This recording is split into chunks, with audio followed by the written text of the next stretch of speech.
Good day mga ka-build right, another build, another day. Nasa client site tayo para magbigay ng solusyon sa madulas at dusty floor ng building nila. Tara, samahan nyo ako. Previously, napakita na namin ang surface preparation so dako na tayo sa pag-apply ng ating self-smoothing PU mortar. First, mix part A as base, then part B na coloran sa ating container using concrete mixer drill ng mga 1 minuto. Make sure na dahan-dahan ang speed ng ating concrete mixer drill until maging uniform yung kulay nito. Then i-add na natin ang part D na hardener. Ito yung magiging curing agent niya.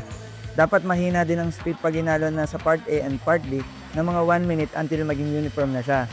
Susunod naman ay dahan-dahan na ibuhos natin si part C as filler for about 2 minutes.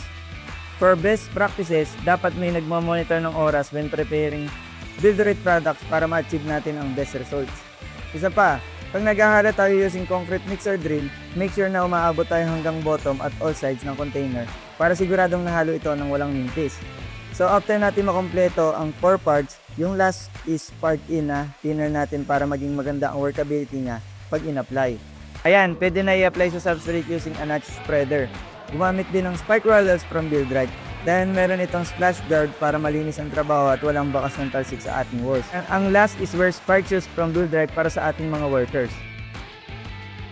Floor coating projects, message us.